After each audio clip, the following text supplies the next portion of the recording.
Agora, deixa eu ver se eu consigo gravar. Tomar a gravação. Tá aparecendo que tá gravando aí? Tá, né? Show. Queridos, deixa eu voltar tudo aqui. Hoje a gente começa esse novo módulo de soteriologia reformada. Então, hoje a gente vai dar uma breve introdução. Nosso curso se inicia, a gente vai ter aí uma série de algumas aulas, né? Vamos ter 2 meses, pelo menos, aí de aula de soteriologia. E hoje a gente vai ver brevemente uma introdução. O que são, então, os 5 pontos? Basicamente, a gente vai ver os 5 pontos do calvinismo. E muita gente, às vezes, se diz reformado, né? Diz que é de igreja reformada ou que a sua igreja é reformada, mas muitas vezes eles são reformados na soteriologia, né? Então, de fato, é uma das coisas mais estudadas e que as pessoas têm como primeiro passo aí, né? No estudo da salvação. Mas não, a teologia reformada não se resume apenas à soteriologia. Por isso que a gente está estudando aqui ao longo das semanas, né? A teologia reformada, ela vai muito além, mas hoje, de fato, a gente vai entrar nesse estudo da salvação, né? Que é uma obra monergista, uma obra única e exclusivamente de Deus, né? Então, basicamente, né, soteriologia, como a gente vê o nome, né, vem do nome sotérios, né, que é salvação. Deus é chamado de soter, né, que é salvador. Então, sotérios, salvação, logos, né, a palavra, estudo, né. Então, basicamente, é o estudo da salvação. Soteriologia é esse estudo de como o homem pode ser salvo. Basicamente, toda religião tem essa matéria. Toda religião oferece algum tipo de salvação e tem a sua própria soteriologia, né? Algumas dão ênfase, de fato, à salvação vindo da parte de Deus, salvando o homem de alguma maneira, e outras dão uma ênfase no homem buscando essa salvação e como agente da sua própria salvação, né? Então, seja por meio de busca por conhecimento, seja por meio de boas obras, seja por meio de um ascetismo, né? De negar-se e de esvaziar-se. Enfim, todas as religiões têm um tipo de soteriologia. Então, por exemplo, quando a gente pensa no budismo, o budismo vai defender, então, que a salvação encontra-se em atingir o nirvana, né? Então, esvaziar-se da sua individualidade, esvaziar-se de si mesmo, buscar meditação e estar unido com a natureza e aquela coisa toda, né? Os espíritas, né, vão dizer que a salvação, esse aprimoramento se encontra no exercício, na prática de boas obras, e o mal que você faz, você vai sendo punido, né, nas reencarnações, você vai reencarnando, e à medida que você reencarna, em tese, a tendência é que você possa melhorar e chegar até a um tipo, né, de salvação. Quando a gente fala de soteriologia reformada, nós estamos falando do estudo da salvação baseado nas escrituras sagradas, e ela tem algum tipo de semelhança com a soteriologia evangélica, né? Qual que é a diferença? Qual que é a semelhança, né, da soteriologia evangélica para a reformada? A soteriologia evangélica e a reformada crê que Cristo, pela sua total obediência ao Pai, pelo seu sofrimento, morte e ressurreição, ele conquistou a salvação para nós, né? Então, considera e então entende que Cristo é quem é o nosso Salvador. Entende que a salvação encontra-se apenas em Cristo. Então, basicamente, a soteriologia cristã, em geral, ela defende, inclusive, católicos, né, arminianos e nós reformados. Porém, qual que é a diferença da soteriologia reformada? Encontra-se, de fato, nos 5 pontos, né? Então, basicamente, os 5 pontos resumem muito do que é a soteriologia, né? A salvação do ponto de vista reformado. Só lembrando que os 5 pontos não tiveram origem nos calvinistas, né? Não foram os calvinistas que decidiram falar, vamos elaborar 5 pontos, né? Vamos sentar e resumir a salvação, né, ensinada por Calvino e pela teologia reformada em 5 pontos. Não, quem criou originariamente 5 pontos com relação à salvação não foram os calvinistas, foram os arminianos, né, chamados aí de remonstrantes. Então, alguns discípulos de Armínio, eles que eram reformados, porém eles não eram reformados quanto à soteriologia, discípulos de Jacó, Armínio, eles decidem, então eles levam lá para o sínodo de Dort 5 pontos que eles divergiam do ensino calvinista, né, do ensino reformado. Né? Então, a sua defesa era justamente o oposto do que dizem os 5 pontos. Os 5 pontos foram uma resposta do sínodo de Dort àquilo que os remonstrantes levaram para eles. Né? Então, os remonstrantes queriam combater a soteriologia reformada, dizendo que não, o homem nasce bom, o homem não nasce em pecado. Eles diziam, então, que a eleição não era incondicional, pelo contrário, a eleição era condicional, era baseada na presciência apenas. Né? Eles diziam, então, que a expiação não era limitada, pelo contrário, Jesus Cristo morreu por todo mundo, então, e o desejo de Deus é que todo mundo fosse salvo. Eles defendiam que a graça podia ser resistida, então que era possível, sim, que o homem rejeitasse a graça de Deus. E, por fim, eles defendiam a possibilidade de queda, a possibilidade de perda de salvação se o homem, então, caísse da graça. Né? E aí eles trouxeram esses 5 pontos, e lá, então, no Sínodo de Dort, no século XVII, nós tivemos os 5 pontos sendo defendidos ali pelos teólogos do Sínodo. E aí os 5 pontos ficaram conhecidos como TULIP. Por que TULIP? Né? É um acróstico das primeiras letras em inglês.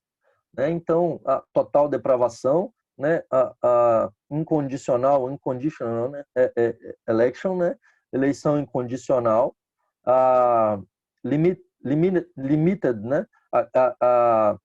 Atonement, né? Expiação limitada, irresistible grace, né? Graça irresistível, e por fim a perseverança dos santos. Então veja, e aí por isso que muitas vezes o símbolo do calvinismo é uma tulipa, porque é a flor que representa, né, esse acróstico, o tulip. E aí então a gente vai ver brevemente o que são 5 pontos. Vocês, quem tiver alguma dúvida, pode fazer a pergunta tanto durante quanto no final. A gente pode parar também, tá bom? Só avisa que a gente pausa a gravação para poder responder, ou no final a gente responde também as perguntas. Primeira coisa, então, o primeiro ponto dos 5 é a total depravação, né? Chamada não apenas de total depravação, muitas vezes mal entendida, né? Porque pode passar a impressão de que o homem não tem nada, né?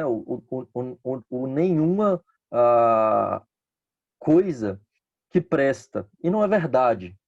A total depravação, basicamente, né, e alguns vão chamar então de depravação radical, radical porque a raiz foi afetada, de modo então que todo o homem é afetado pelo pecado, ele torna-se depravado, ou há quem chame de depravação integral, né? Então o homem é afetado pelo pecado na sua integralidade. Significa então que o pecado, uma vez que o homem cai, como consequência da queda, todo o homem é corrompido. Então veja, não é que o homem não tenha nada de bom, ele continua sendo imagem e semelhança de Deus. Então, às vezes, um grande problema e um grande defeito formados é dar uma ênfase exacerbada na depravação total e esquecer-se do valor do homem e de que o homem é imagem e semelhança, e que mesmo com a queda, o homem não deixa de ser imagem e semelhança de Deus. Essa imagem e semelhança, sim, é corrompida, é distorcida, mas ele continua sendo imagem e semelhança de Deus. Ele continua tendo um valor inestimável, né? E às vezes o pessoal fica muito preocupado, né, com isso e fala assim, porque dizer que o homem vale muita coisa, né, ou que ele é precioso, como o ouro de Ofir, né, que o homem não vale nada e tal. A gente tem que saber quebrar esses dois lados, porque de fato, né, o homem não vale nada no sentido de que ele é totalmente depravado, mas ao mesmo tempo ele vale mais do que o mundo inteiro. E essas duas coisas são verdade, né?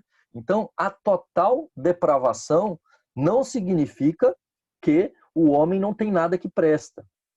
Significa que mesmo aquilo que o homem presta, mesmo aquilo de bom que o homem tem, foi afetado pelo pecado. Significa que não existe nenhuma área do homem que não tenha sido distorcida, enlameada pelo pecado. O homem é afetado no pecado em todas as áreas. Então, nas suas emoções, nos seus sentimentos, nos seus pensamentos, na sua mente, na sua carne, no seu espírito. Todas as áreas do homem foram afetadas pelo pecado. Há quem diga, né? Então, e a gente vai ver isso mais para frente, há quem diga, por exemplo, na verdade a gente viu isso em antropologia, há quem diga que não, o homem foi afetado só na carne, o espírito estava puro, né? Ou o homem foi afetado na carne, não na mente. Então, de modo que por meio da busca pelo conhecimento, né, da busca pelo estudo da filosofia, é possível conhecer a Deus, é possível atingir a salvação. Isso não é verdade. O homem por si não pode buscar a Deus. Então, ele é afetado na sua integralidade e agora ele não consegue. Ele se torna incapaz de buscar a Deus. Ele torna-se espiritualmente cego. Ele torna-se mal em essência.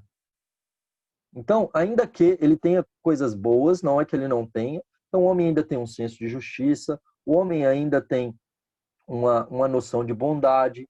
Mesmo o ímpio, ele pode agir de forma parcialmente justa, ele pode agir de forma parcialmente boa, ele pode amar seus filhos, ele pode amar sua esposa, ele pode ser fiel no seu casamento, ele pode procurar ser uma boa pessoa, mas a depravação total vai mostrar para nós que mesmo essas coisas realizadas pelo homem não são suficientes para a sua salvação, uma vez que ele torna-se incapaz de buscar a Deus, ele se torna um idólatra e ele, mesmo que haja com algum tipo de justiça, essa justiça é idólatra e a direção dela não é para a glória de Deus, de modo que ele peca até no bem que ele faz. Então, tudo que a gente sabe fazer é pecar, né? Então, não existe salvação para o homem fora da ação e intervenção de Deus. Por isso a depravação total é tão importante de ser entendida, porque o homem por si só, ele não pode buscar a Deus. Ele não consegue buscar a Deus. Se Deus não intervir, se Deus não abrir os olhos, se Deus não ressuscitar o homem, der vida para ele, ele jamais vai buscar a Deus. Né? O segundo ponto, 5, é a eleição incondicional. Eleição literalmente significa escolha. E a eleição incondicional, de fato, é o fato de que Deus é quem nos escolhe desde a eternidade. Desde antes que houvesse mundo, Deus decidiu salvar um povo, eleger os seus. E essa escolha, de fato, é de um povo, mas ao mesmo tempo é de indivíduos. Deus elegeu cada um daqueles que ele preparou desde a eternidade. incondicional, Deus escolhe e escolhe incondicionalmente, porque a Bíblia faz questão de dizer para nós que Deus não escolhe por mérito.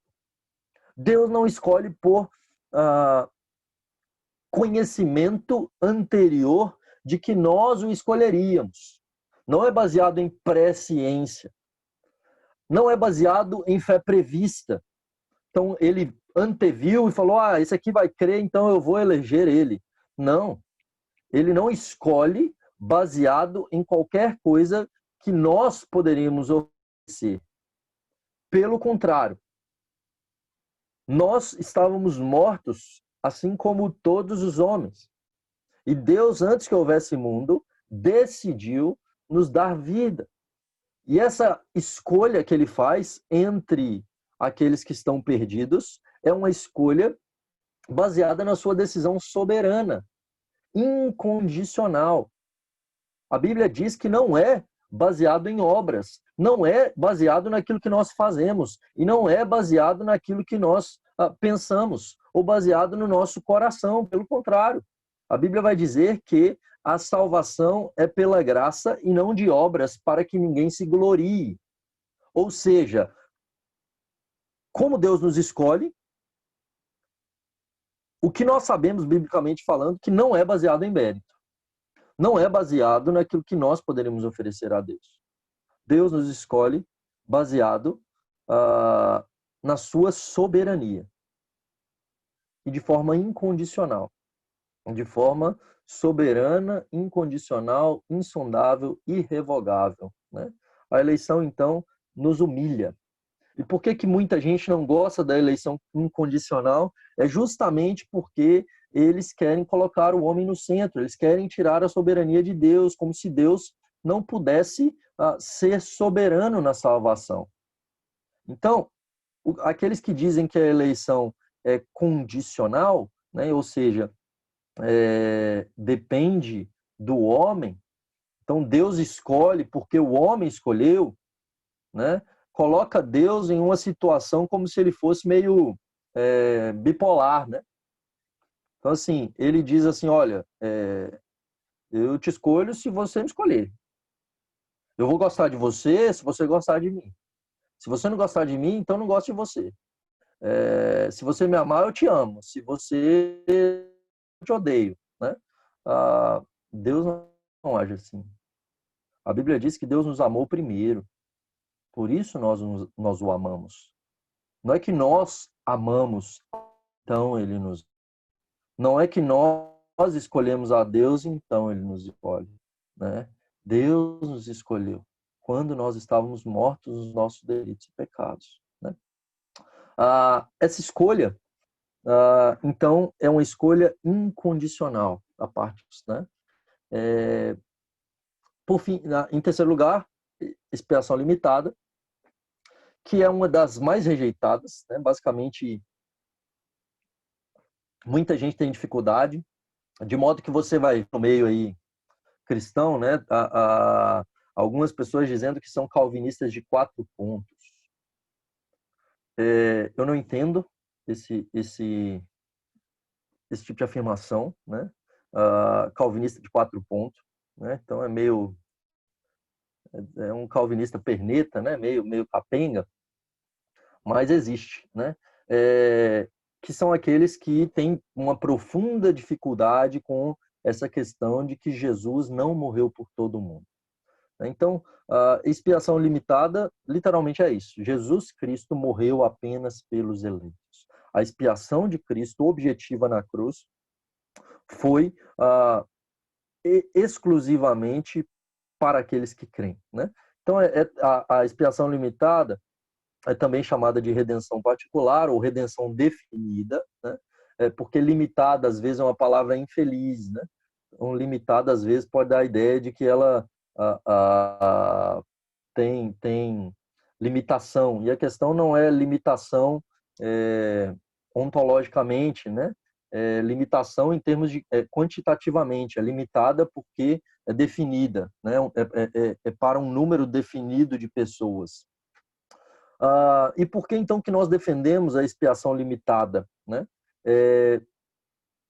é limitada porque se Jesus Cristo morresse objetivamente por todos os homens, se a salvação fosse oferecida gratuitamente em Cristo e o pagamento da dívida, como nós já vimos no estudo da obra de Cristo, né, da salvação, a redenção, a expiação de Cristo, né? Se Cristo tivesse pago, quitado a dívida de todos os homens, necessariamente todos os homens deveriam ser salvos. Porque o que Cristo faz na cruz é pagar objetivamente a dívida dos eleitos. Então, se ele, naquele momento que ele morre na cruz, ele estivesse morrendo por todos os indivíduos da face da terra, todos os indivíduos da face da terra deveriam ser salvos. Então, quando Cristo morre na cruz, ele morre e ele paga e leva sobre si o pecado daqueles que creem. O animal no Antigo Testamento que era morto, ele não morria por todo mundo. Ele morria por aqueles que criam, por aqueles que colocavam a mão ali, confessavam o seu pecado e ofereciam então um sacrifício. Então o animal não morria por todos os indivíduos, ele morria pelos crentes que estavam ali de fato procurando cumprir a lei, obedecer à lei, né? Cristo então na cruz do Calvário morre pelos pecados dos eleitos. E isso não significa que a expiação de Cristo ela não tenha poder infinito, ou ela não poderia salvar todos os homens, né? Essa questão da condicional, né? Né? Se Deus quisesse salvar todos os homens, o sacrifício de Cristo na cruz tem valor ontológico para salvar todos os homens. Ele poderia, né? Mas a questão não é de possibilidade, mas de efetividade. Ela torna-se efetiva, eficaz, e ela é aplicada somente para aqueles que creem. Ela é destinada somente para alguns e não para todos. Ou seja, aqueles que não creem, aqueles que não crerão, aqueles que serão condenados ao inferno. Jesus Cristo não morreu por eles, né?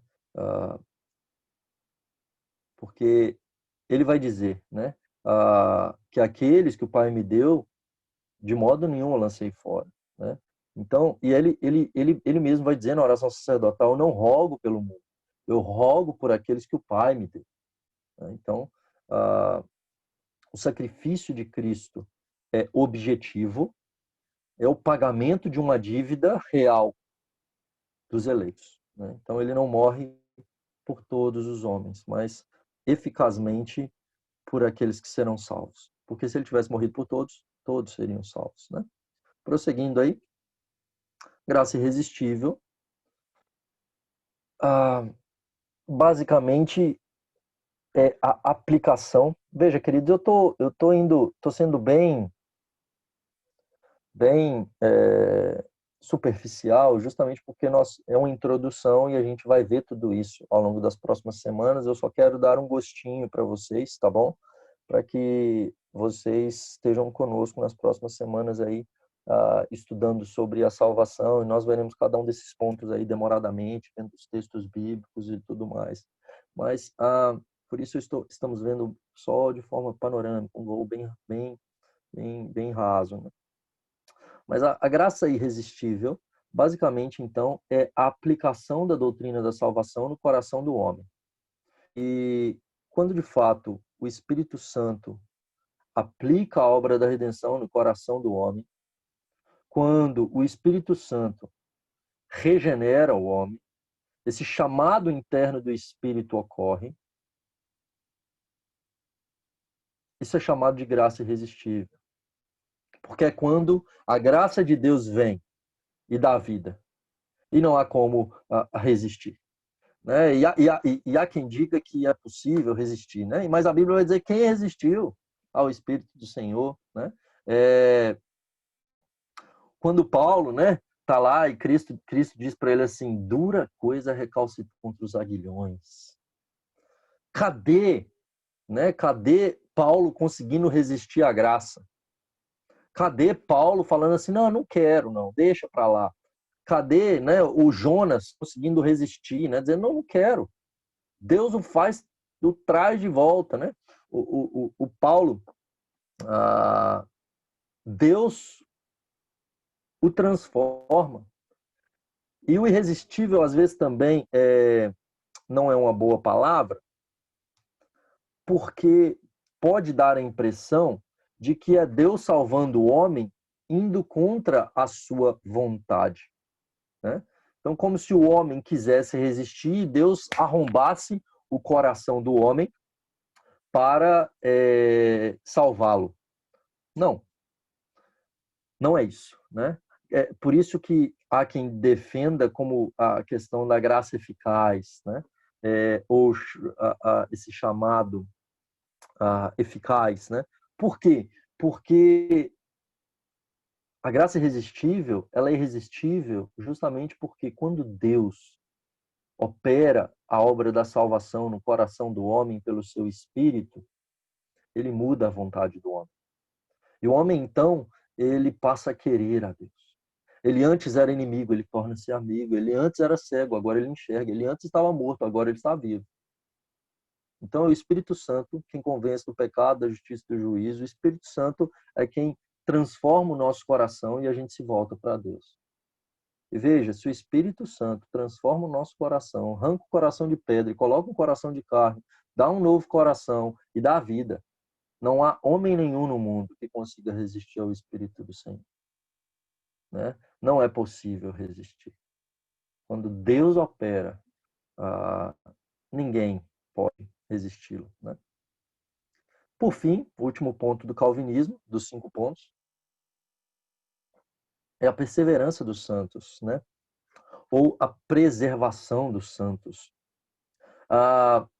que é justamente um ponto que significa que aqueles que Deus elegeu incondicionalmente, aqueles que Deus salvou pela sua graça eficaz, aqueles que antes eram totalmente depravados e são regenerados, salvos, que Cristo paga definitivamente pelos seus pecados, eles vão perseverar até o fim.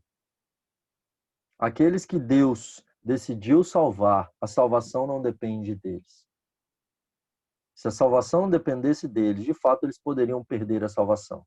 Mas o que nós cremos na soteriologia reformada é que a salvação é monergista, é uma obra única e exclusivamente de Deus. É uma obra de Deus do início ao fim. Não é 99% Deus e 1% nosso. É uma obra 100% exclusivamente de Deus. É um ato da livre graça de Deus pela qual ele nos salva e ele nos declara justos diante de si. Então, por isso, quando nós somos declarados justos, nós somos salvos por meio da obra vicária de Cristo, pela salvação, pela redenção de Cristo, o resgate, o pagamento da nossa dívida, nós somos salvos de uma vez por todas e para sempre. Isso significa que, mesmo que os eleitos, e verdadeiramente eleitos, mesmo que em algum momento eles possam cair em pecado e afastar-se da fé que eles professaram, se eleitos verdadeiramente, eles vão voltar à comunhão com Deus e Deus os trará de volta. Deus pode, por um momento, privá-los da luz do seu rosto, mas ele os trará de volta. E a salvação, então, não depende das nossas obras. As nossas obras não são para a salvação, mas são consequência da nossa salvação, né? Então, nem mesmo nós podemos impedir a salvação de Deus na nossa vida. Porque se dependesse da gente, a gente impediria. Se dependesse das nossas obras, a gente falharia. A gente fracassaria, né? Esse é o grande ponto. Prosseguindo, queridos, e aí depois eu respondo as perguntas aí, a gente analisa. Para fechar a segunda parte da nossa aula, a questão da obra trinitária da salvação. Então, de fato, como que o Deus triuno opera a salvação, né? Então, temos aí uma frase do Arthur Pink, que ele vai dizer o seguinte: cada uma das 3 pessoas da Santíssima Trindade desempenha um papel em nossa salvação. O Pai, quanto à predestinação. o Filho quanto à propiciação e o Espírito Santo quanto à regeneração. O Pai nos escolheu, o Filho morreu por nós e o Espírito Santo nos vivifica. O Pai se preocupou conosco, o Filho derramou seu sangue por nós e o Espírito Santo realiza sua obra em nós. Né? Então, uma frase belíssima e extremamente profunda, né, do Arthur Pink aí, trazendo um resumo muito bom do que é a obra trinitária na salvação do homem. Né? Deus Pai predestina, Deus Filho morre pelos nossos pecados, Deus Espírito nos regenera, ele aplica a obra da redenção no nosso coração. É o que nós chamamos de soteriologia objetiva e soteriologia subjetiva. A soteriologia objetiva é justamente aquilo que Cristo faz na cruz. Então, na cruz, Cristo pagou pelos nossos pecados. Efetivamente, então, os nossos pecados foram levados, colocados sobre ele e quitados de uma vez por todas. No tempo, naquele momento, na morte de Cristo na cruz, ele paga pelos nossos pecados, ele opera poderosa redenção, poderosa salvação. Mas o que é a soteriologia subjetiva? No momento que Cristo morre na cruz, nós fomos salvos? Não. Não é no momento que Cristo morre na cruz que nós somos salvos. Nós somos salvos no tempo. Nós não fomos salvos na hora que ele morreu lá.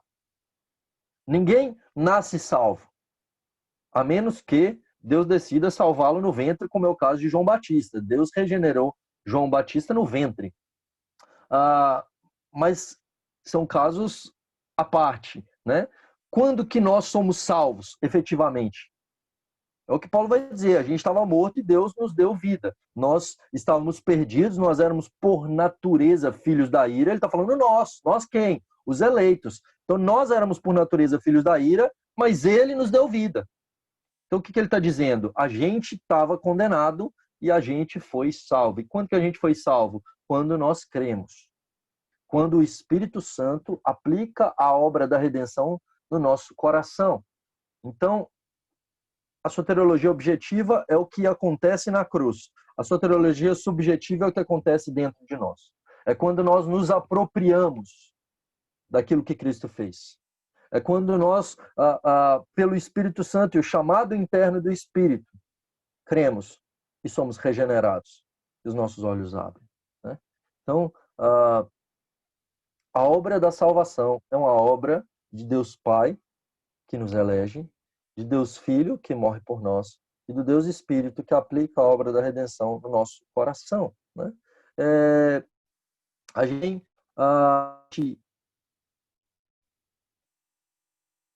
isso no texto, por exemplo, de Efésios, capítulo 1, abre lá comigo, né? Efésios, capítulo 1, versos 3. Deixa eu ver aqui se dá para ver aí. Pronto.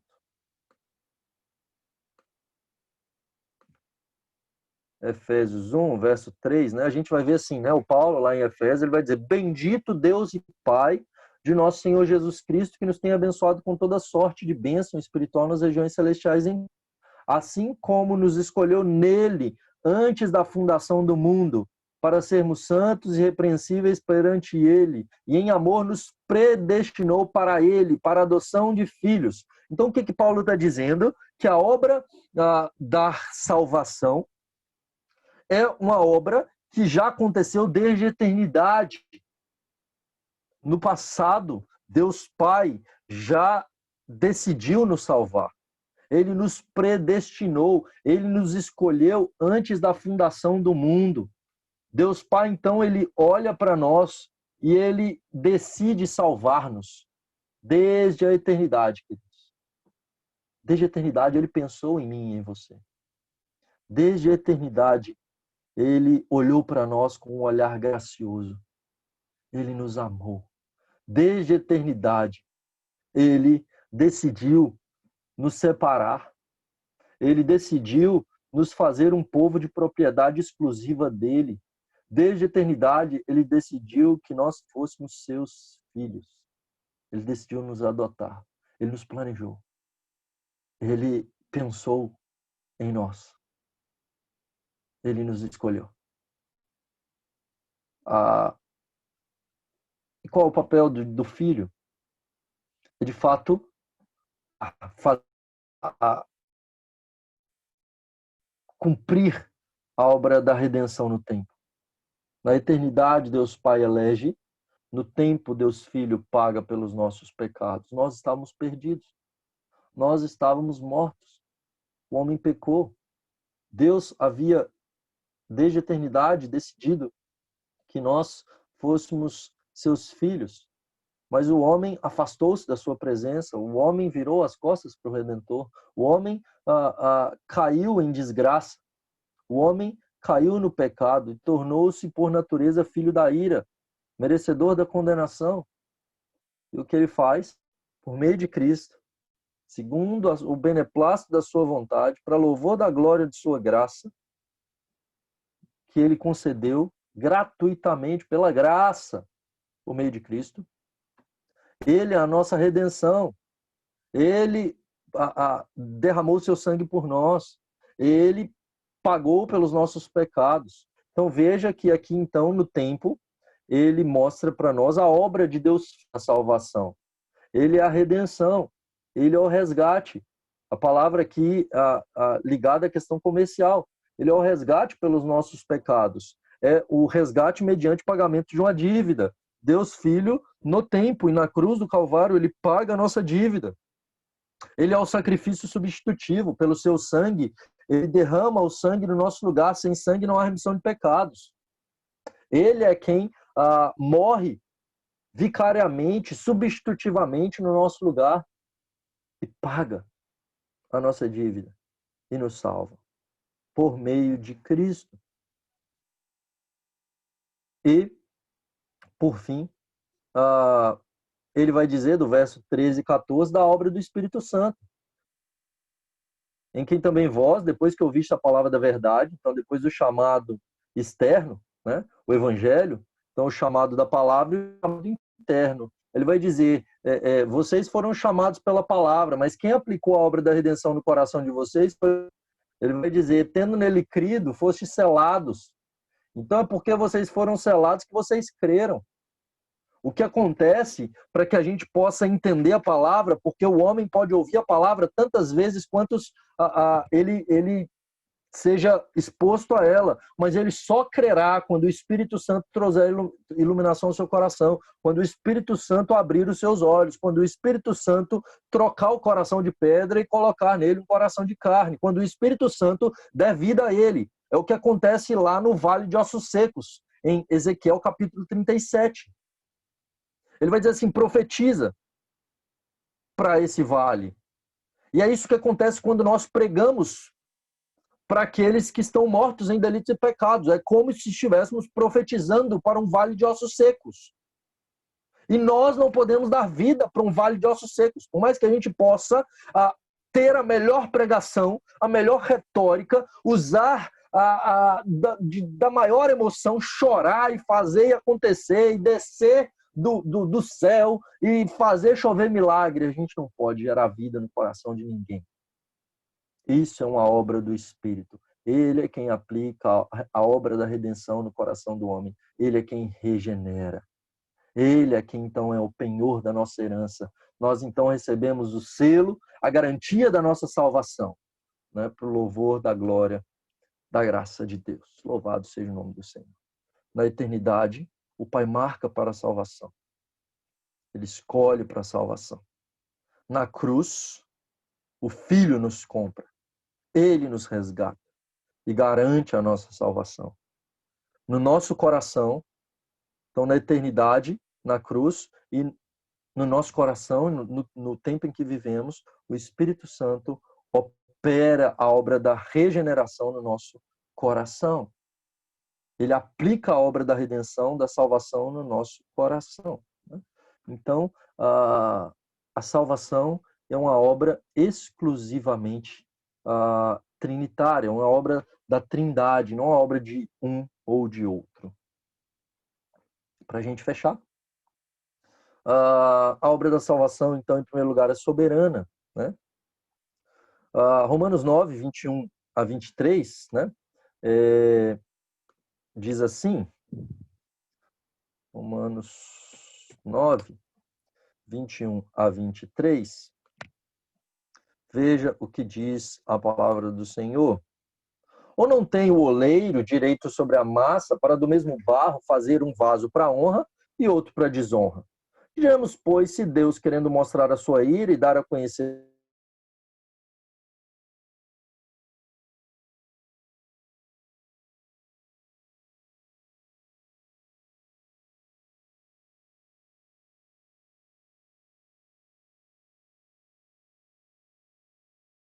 não só dentre os judeus, mas também dentre os gentios. Veja, a eleição é uma doutrina soberana. Eleição tem a ver Deus tirar do mesmo barro. Não há distinção. Do mesmo barro, ele faz vasos para honra e vasos para desonra. E veja que quando ele diz que do barro, ele aponta para a indignidade do objeto escolhido. Ele não escolhe porque ele falou, nossa, esse barro aqui é bom. Esse barro aqui não presta. Não. É barro. É indigno. A escolha é soberana e não depende do barro, não depende de nada, depende da escolha de Deus. Não é o que Jesus vai falar lá para Nicodemos quanto à obra da salvação, sobre o novo nascimento. Vai dizer, necessário é nascer de novo. Então ele vai dizer, o Espírito sopra onde quer. Ouves a sua voz, mas não sabes de onde vem nem para onde vai, assim é todo aquele que é nascido do Espírito. E depois de falar isso em João 3, nós vamos ver em João 4 o Espírito soprando sobre samaritanos, sobre gente indigna. Jesus Cristo, o Espírito de Cristo soprando e salvando uma mulher samaritana, e salvando os samaritanos da cidade dos bêbados, da cidade de Sicar. Gente que judeus jamais diriam que são eleitos. E no capítulo 5, o Espírito soprando no tanque de Betesda, o lugar de gente que os judeus pensavam que eram desprovidos da graça, gente que Deus rejeitou, enfermos abomináveis, gente que estavam debaixo da ira de Deus, pecadores, considerados pecadores, por estarem então sofrendo por enfermidades. Mas o Espírito decide soprar. Né? Então, a obra de Deus é uma obra soberana. E além de uma obra soberana, é uma obra graciosa. Né? Veja, é uma obra graciosa porque nós não merecíamos. Não depende daquilo que nós fazemos. Vejamos aí o que diz Romanos 11, versos 5 e verso 6. Diz assim a palavra do Senhor. Agora, pois, também agora, no tempo de hoje, sobrevive um remanescente segundo a eleição da graça. Se é pela graça, já não é pelas obras. Do contrário, a graça já não é graça. Então veja, Deus elege pela sua graça. Não é baseado nos nossos méritos. Pela graça somente. Favor imerecido. Deus simplesmente olha graciosamente para nós e decide salvar-nos. Efésios, capítulo 1, verso 7, diz assim: no qual temos a redenção pelo seu sangue, a remissão dos pecados, segundo a riqueza da sua graça. Hebreus, capítulo 10, verso 29, diz assim: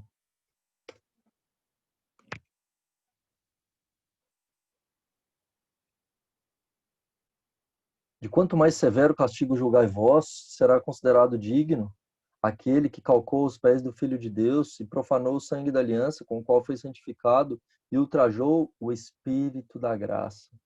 Aqui ele está falando daqueles que de fato cometem apostasia. Mas veja o que ele diz, ele chama o Espírito, aquele que nos regenera, de o Espírito da graça. Aquele que aplica a obra da redenção no nosso coração de forma graciosa. Não porque nós tínhamos algo para oferecer. Graça é justamente favor imerecido. Eu costumo dizer que graça É Deus dar o maior presente aos merecedores do pior castigo. E 2 Timóteo 1,9, ele vai dizer que ele nos chamou e ele nos salvou com santa vocação, não baseado nas nossas obras, mas segundo a sua determinação e segundo a sua graça. A obra da salvação é uma obra soberana e é uma obra graciosa. Muitas vezes as pessoas, ao pensar na soberania de Deus, pensam que Deus, por ser soberano em decidir salvar alguns, então ele não é gracioso. É justamente porque ele salva gente que merece a condenação, é que ele é gracioso. Essa salvação é uma obra graciosa de Deus, revela a sua bondade, o seu amor, a sua graça, a sua misericórdia. Que Deus nos abençoe